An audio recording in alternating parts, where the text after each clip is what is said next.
Jangan tengok mukanya. Salah. Kalau masih ada dendam kesumat tak bisa. Buya Hamka dimasukkan ke dalam penjara. Naik tapak kaki sepatu ke atas meja. Buya Hamka duduk. Ditunjuk dengan telunjuk hina. Hei Hamka, pengkhianat negara, mau menjual NKRI ke Malaysia. Sampai terlintas di hati Buya Hamka, nampaknya pisau silet di tepi penjara. Hamka ambil pisau silet itu, potong saja ke tangan. Tak ada gunanya kau hidup. Di Maninjau kau bergelar datuk, di Masjid Al-Azhar kau bergelar Buya Doktor dari Al-Azhar. Tak ada gunanya kau hidup dihina. Itu saking sakitnya hati Buya Hamka, dituliskannya dalam buku Tasawuf Modern. Beli Tasawuf Modern. Buya Hamka ketika mau meninggal minta bawakan, nak tolong ambilkan Tasawuf Modern, aku mau mengenang sakitnya di penjara. Waktu sakitku makin parah, kata Buya Hamka, dipindahkan aku ke rumah sakit hadiah dari pemerintah Rusia di Jakarta, namanya Rumah Sakit Persahabatan. Disitulah Buya Hamka sampai akhirnya PKI tumbang dan Buya Hamka keluar. Buya Hamka tetap berdakwah, jadi imam ceramah. Ketika dia sedang duduk di rumah, datanglah orang membawa secari kertas. Assalamualaikum Buya. Waalaikumsalam. Tolong baca kertas ini. Apa isinya? Kalau aku mati nanti, tolong yang menyolatkan jenazahku adalah Hamka. Yang menyiksa, yang memenjarakan Buya Hamka selama 4 tahun itu akhirnya mati juga. Saya waktu itu penasaran, mau tak Buya Hamka ini? Mau tak? Mau Buya Hamka. Di situ kesal saya tutup buku. Kok mau dia? Kok mau Buya Hamka? Andai saya lah itu disiksa orang saya, lalu datang utusannya, andai aku mati, tolong yang mengimamiku Ustadz Abdul Somad, cari Ustadz Abu. Aku tak mau, sampai mati takkan kusolatkan. Barulah saya sadar betapa lembutnya hati Buya Hamka, lunak. Dia tak pernah di Al-Azhar, sekalipun dia tak pernah Azhar, tapi Al-Azhar memanggil dia, memberi dia gelar doktor. Tak pernah kuliah di Azhar. Ustadz Somad 4 tahun di Azhar, balik LC. Sadar diri, aku tak selevel. Hamka luar biasa. Difitnah, bersebar info seluruh Indonesia bahwa Hamka plagiator. Novelnya itu katanya diambil dari Al-Manfaluti, sastrawan Mesir. Ditulis di harian Lekra PKI punya. Siapa yang memfitnah dia? Pramudia Anantatur.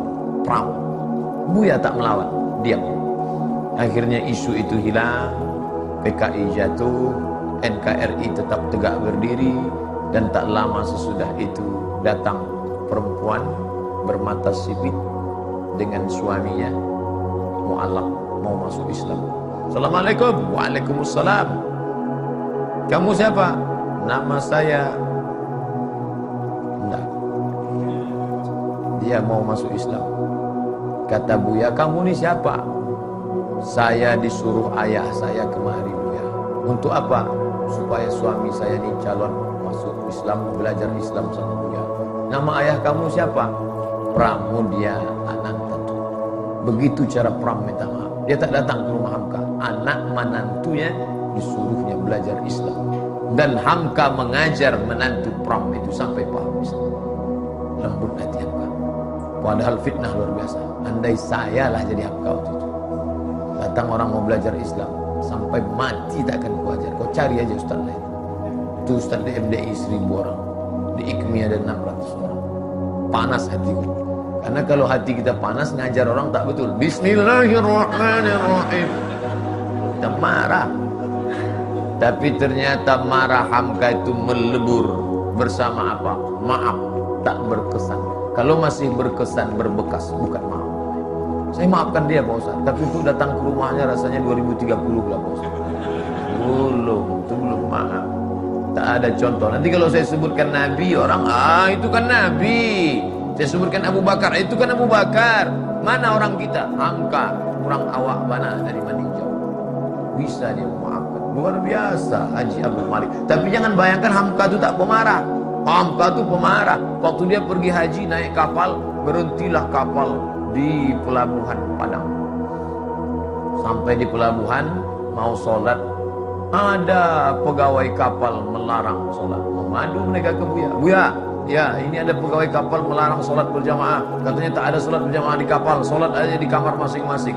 Oh, bangkit Buya Hamka. Mana orangnya? Ini amak ang kurang aja, apa ang kurang aja, datuk nenek ang kurang aja. Itu asli, tak saya robah bahasanya. Buka buku judulnya Ayah, ditulis oleh Irfan Hamka. Dia ikut melaksanakan haji, naik kapal dan menengok Buya Hamka marah luar biasa. Jadi Hamka itu ada saatnya dia marah, ada saatnya dia lunak, ada saatnya dia berkonfrontasi, ada saatnya dia lembut.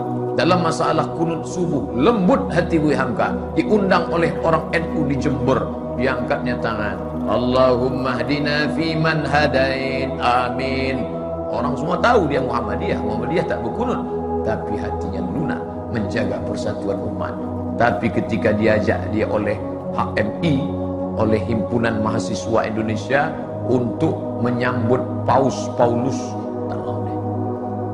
Ayolah Buya, kita tunjukkan bahwa kita ini welcome terhadap Paus. Tidak. Kenapa Buya tak mau? Bagaimana aku bersalaman dengan orang yang sudah mengkristenisasikan anak bangsaku? Tak mau dia. Begitu juga dengan fatwa Natal bersama. Buang itu fatwa. Ratu Alam Shah Prawira Negara tertekan karena Presiden Menteri mau Natal bersama. Cabut fatwa Natal. Atau Buya berhenti jadi ketua MUI. Lebih baik aku berhenti jadi ketua MUI daripada mencabut fatwa Natal bersama. Hamka keras berprinsip, tapi saat-saat memaafkan dia lunak.